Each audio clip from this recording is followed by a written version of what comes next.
because I'm highly sensitive. Like, I don't want somebody touching me that doesn't want to touch me. Oh God. You know what I mean? It's all about making sure my partner is okay so that I can be okay. And that's part of being codependent in a relationship, is saying that I'm not okay if you're not okay. And it doesn't come from a place of like actually caring. Sometimes it does. I'm not speaking for all situations here. Sometimes it does. However, most of the time it comes from a selfish place of, I want to be okay, so I'm going to make sure you're okay. It's a natural, like, complementary dynamic. It's just freaking toxic for both people.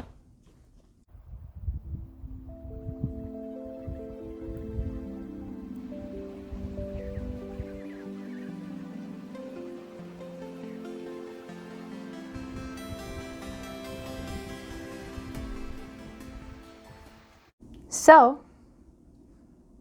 I took myself on a date last night. And it was like a whole experience. It was amazing. So if you guys don't know, I was actually in the Upper West. No, I was in, well, yes, I was, but I was in Washington State. And then I was in Portland. My mom lives in Washington State, and my sister lives in Oregon. And I was out there for about a month, and now I'm back in Chicago. So, yeah. So I took myself on a date last night, and I went and got a massage, and then I went to this place, which is like outside of the city.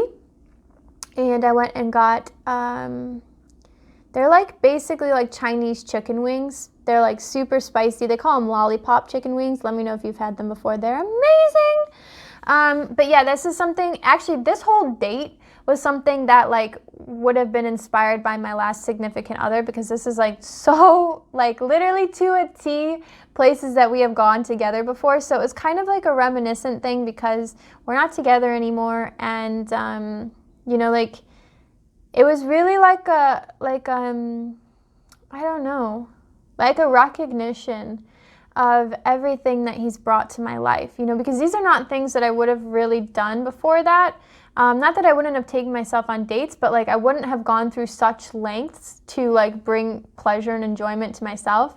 And I realized that I get this from my mother, because when I was with her, she was like, well, what am I going to do? Just take myself out to eat to dinner? And I'm like, yeah, Ma, that's exactly what you're going to do. You know, or she's like, well, you know, I need a massage so bad, but I like found 3 massage places to like get her to go to, and she didn't contact any of them. I'm like, why? Why are you not taking care of yourself? So then I said, Serena, Libra full moon, where are you out of balance? Take care of yourself, girl. But really, this was like a total date that me and my significant other would have went on. So I went to a like Korean foot spa place, which, you know, they do like the foot massage and then they do like the full body massage. And then I went to like a Chinese chicken wing place, and I sat with myself and like just really enjoyed the entire experience of like dating myself and like being with myself. I find it actually super rewarding because like for me as an empath or a HSP, I'm constantly living experiences through other people. And yes, I know we can control not doing this by placing our focus back on ourselves and not allowing the energy center, blah, blah, blah, blah, whatever. Okay, yes, we all know that we can do this as empaths and HSPs, but nonetheless, I live so much of my life through the experiences of others that sometimes I forget, what is Serena actually like? What does Serena enjoy? What, you know, like what experiences would be fulfilling to me? And so with that comes the desire to do things that I learned through a significant other, right? Because then I learned, did I actually like that? Or did I just like that because that person liked it and I was experiencing life through them, right? So I took myself back to this place of these things that I did with only my significant other. Sorry, that piece of hair was bothering me. Was it bothering you guys too? Don't mind me, my crazy hair. My crazy lion's mane. But yeah, so that's it. So I decided to take myself on a date that he and I would always go on because I wanted to see if I really liked it for myself. And I realized, you know what, that was really super fulfilling. One thing that I realized that is more like towards me is like, yes, I really like food, but I don't get like a super lot of pleasure around like eating food. Like for me, food is more about like my body feeling good rather than like my taste buds or whatever getting enjoyment out of like the process of eating. So that was something that he and I would do together a lot, is we'd go to like all of these different, places to eat. And then most of the times they were like little hole in the wall places, but they had like the best food. And so like, did I enjoy that because I enjoyed that, or because I enjoyed that my partner enjoyed it, right? And as an HSP or a sensitive person or an empath, you understand what I'm saying, because we're so sensitive to what's going on with the places or the people around us that their enjoyment really colors a lot of our experience. And so that's the one thing I was experimenting with last night, was taking myself on this date and finding out, okay, what do I really like? Who am I really?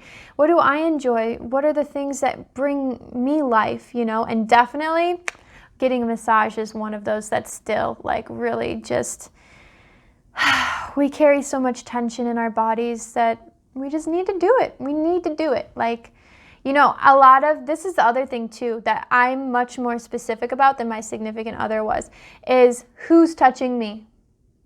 That's it.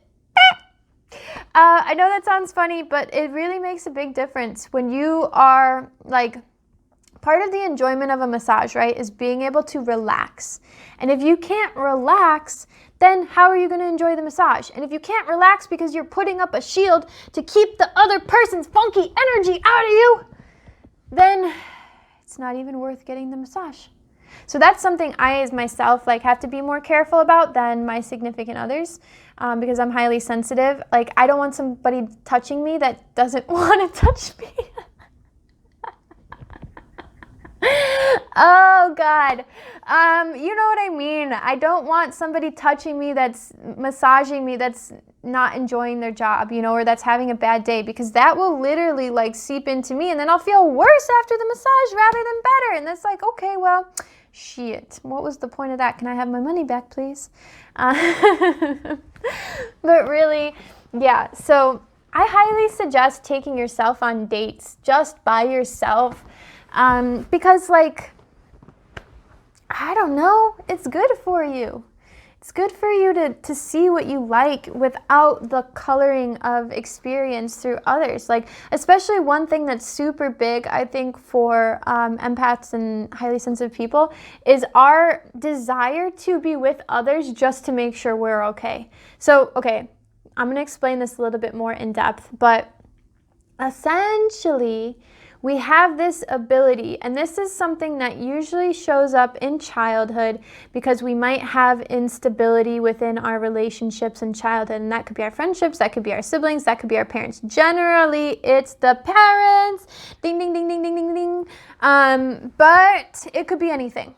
Grandparents, it could be whatever, because it happens in relationship. But what we do is we create our sense of stability through others being okay. So if somebody else is not okay, then I'm not okay. And so I used to do this a lot, is my energy was constantly being thrown out to whoever I was with. So I'm usually finally attuned to my partner, because if they are not okay and they're the one that I'm with, then I have to deal with it, right? Like, in order, like, I feel it. So it's all about making sure my partner is okay so that I can be okay. And that's part of being codependent in a relationship, is saying that I'm not okay if you're not okay. And it doesn't come from a place of like actually caring. Sometimes it does. I'm not speaking for all situations here. Sometimes it does. However, most of the time it comes from a selfish place of, I want to be okay, so I'm going to make sure you're okay. But then I'm going to get angry if I'm trying to make you okay and you're still not okay. Or I'm going to be resentful of the fact that I'm always putting my energy on you and you don't do the same for me, right? So it's essential. It's so essential as freaking HSPs, empaths, all of the above, to become okay without needing somebody else to be okay, to be able to sit in that and say, okay, I'm feeling all of this right now from you, I'm feeling it all, but guess what? That's not mine. That's not mine. I'm good. I'm peaceful. I love you, and I see what you're going through, and please tell me if there's something I can help for, but that's not mine. And no matter what, it's never going to be mine. And this is why we attract so many narcissistic people in our lives. It's because narcissistic people want to manipulate you in that way. Whether it's conscious or subconscious, it doesn't matter. Most often it's subconscious, because there's not really that many bad people out there. So that's subjective, but regardless. Actually, one of my philosophies is that there's really not any bad people out there. There's just unconscious people. But that's my own thing. You don't have to agree with that. I'm just saying that's mine. So that's why we attract so many narcissistic people, is because we have this ability to put all of our energy on the person and make them okay. And then they're able to like suck that energy out of us, because that's what they live on. That's how they get their energy, is because they're lacking in so much of that it's just like it's just a natural pulling of, because I want to give in order to be okay, and they want to receive first and foremost in order to be okay. So it's a natural, like, complementary dynamic. It's just freaking toxic for both people. So, I mean, you know, we always say this as like, oh, it's so terrible that empaths attract narcissists. And I mean, it's not. If we're being completely honest, it's not. It's natural. Because I have this thing and you have this thing, and they go well together. They really do. They go well together. Does that mean it's good for both people? Absolutely not. Does that mean it's toxic? A lot of times, yeah. But it's just natural. It's natural that I have this deficiency that fills this deficiency that you have, and then bloop, together it works. It works to create more of the same. That's what I'm saying. That's what I'm saying. So yeah, that was my story. Took myself out on a date, and I highly recommend doing it. I highly recommend taking yourself out on a date and just seeing, like, what do I like? What are the things that I enjoy because my partner enjoys them, or because I enjoy the experience of it myself? Because that's a big thing that empaths and highly sensitive people will do, is they will sacrifice the things they like to do just because the enjoyment of their partner is higher to them than their own enjoyment. Which I'm not saying that's neither here nor there, whether it's a bad thing or a good thing. I'm not saying that. I'm just saying to look at it and to see, because then we get into these traps of, well, I lose myself in relationships. Okay, well, yeah, you lose yourself in relationships because you're valuing your partner's happiness and your experience of your happiness through them, rather than your experience of your happiness through you. So, just something to look at, something to keep in mind. Not anything that you have to act on or agree with, just food for thought. Well, with that being said, if you enjoyed this video, give me a comment down below. Have you been in a narcissistic relationship? If you have, it's probably because you're the empath. And, how did you graduate out of that? What were the realizations that you had to come through within yourself to graduate that lesson? Because that's a lesson that will just keep coming and coming and coming until you graduate it. So I'd love to know what you went through in order to get out on the other side. And also, like, do you take yourself out on dates? Like, what is your favorite date to take yourself out on? I would love to know. Mine is definitely, I love to get a massage. I actually really like taking myself out on sushi dates. I didn't like sushi for a long time. And now I actually like to do that best by myself than I do with like another partner. That's like to me a very like bougie Serena date is to go get sushi and then massage. I love getting massages. What's another thing that I would like to do? Maybe like going to get like a pedicure. Usually mine have to do with like my physical body. Getting a facial, like some sort of like physical body pampering is usually the best because I tend to like hold a lot of stress and tension. So anything that I can do, especially as highly sensitive people, like something calming to the nervous system. I would never take myself on like a skydiving date. I would never do that. I know there's people out there that would and they would freaking love it. But like for me, it's like, how can I go soothe my nervous system? But yeah, let me know in the comments below what you like to do that you find super nourishing for yourself or super self-care, or like what dates do you like to take yourself on.